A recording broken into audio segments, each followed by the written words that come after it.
कब्र में सरकार आएँ तो मैं कदमों पे गिरूं, फरिश्ते गर उठाएं तो मैं उनसे ये कहूं कि पाए नाज़े मुस्तफ़ा से ऐ फरिश्तों क्यों उठूं, मर के आया हूं यहाँ इस दिलरुबा के वास्ते।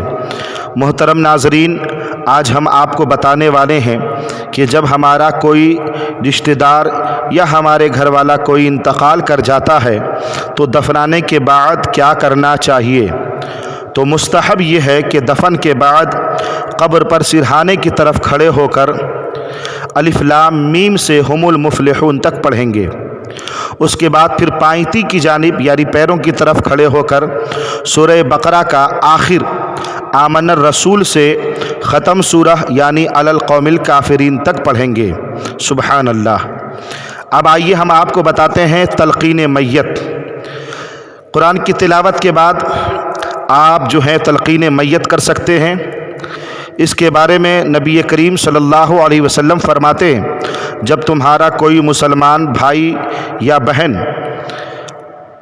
मरे और उसको मिट्टी दे चुको तो तुम में से एक शख्स कब्र के सिरहाने खड़े होकर कहे या फ़ला इब्ने फ़ला, वो मुर्दा सुनेगा और जवाब न देगा। फिर कहे या फ़ला इब्ने फ़ला, वो सीधा होकर बैठ जाएगा। फिर कहे या फ़ला इब्ने फ़ला, वो कहेगा हमें इरशाद फरमा, अल्लाह ताला तुम पर रहम करे, मगर तुम्हें उसके कहने की खबर न होगी। फिर उसके बाद तलक़ीन के अल्फाज बयान करे। आइए हम आपको बता देते हैं तलक़ीन के अल्फाज क्या हैं।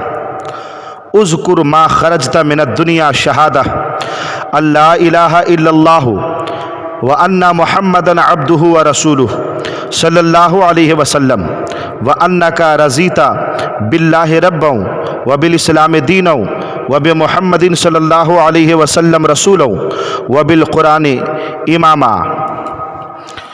उसका तर्जमा समाअत फरमाइए। ए मरहूम या मरहूमा, तो उसे याद कर जिस पर तू दुनिया से निकला, यानी ये गवाही कि अल्लाह के सिवा कोई माबूद नहीं और मोहम्मद सल्लल्लाहु अलैहि वसल्लम उसके बंदे और रसूल हैं, और ये कि तू अल्लाह के रब और इस्लाम के दीन और मोहम्मद सल्लल्लाहु अलैहि वसल्लम के नबी और कुरान के इमाम होने पर राज़ी था। हज़रात, ये तलक़ीन के अल्फाज कहने का फ़ायदा क्या है? तो आइए, हदीस पाक में है कि जब तलक़ीन करने वाला दुआ पढ़ लेगा तो नकीरैन यानी कब्र में आने वाले फ़रिश्ते एक दूसरे का हाथ पकड़कर कहेंगे, चलो हम उसके पास क्या बैठें जिसे लोग उसकी हुज्जत सिखा चुके।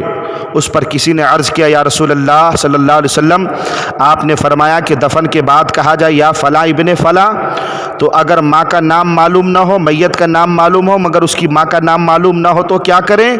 तो मेरे आका सल्लल्लाहु अलैहि वसल्लम ने इरशाद फरमाया कि हज़रत हव्वा रदी अल्लाह ताला अन्हा की तरफ निस्बत करे। सुबहान अल्लाह।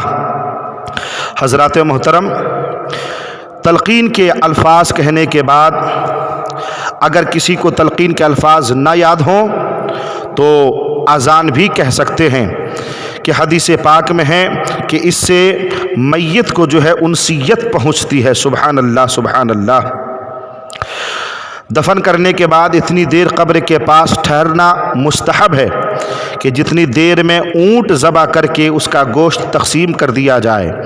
आम तौर पर यह होता है कि दफन के बाद सब लोग चले जाते हैं, मगर ख़ास रिश्तेदार जो ख़ास करीबी हों मरहूम या मरहूमा के मैयत के, तो उनसे गुजारिश है कि थोड़ी देर यानी इतनी देर कि जितनी देर में ऊँट ज़बा करके गोश्त तक़सीम कर दिया जाए वह कब्र के पास रुकें, क्योंकि अहबाब के रहने से मैयत को उनसियत होती है और मुनकर नकीर का जवाब देने में उन्हें वहशत न होगी।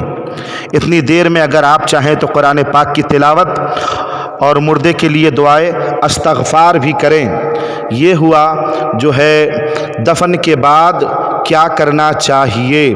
حضرات محترم، اور یہ بھی ہوتا ہے ہم اہل سنت والجماعت کی یہاں کہ دفن و کفن کے بعد مکمل سب کچھ ہونے کے بعد بہت ساری جگہوں پر 40 قدم چلنے کے بعد فاتحہ خوانی بھی ہوتی ہے۔ اللہ تعالی ہم تمام کے خاندان کے مرحومین کی مغفرت فرمائے اور عذاب قبر سے انہیں محفوظ فرمائے۔ چلتے چلتے میں یہ کہوں گا کہ اپنے خاندان کے مرحوم کے لیے اور سارے عالم کے مرحومین کے حق میں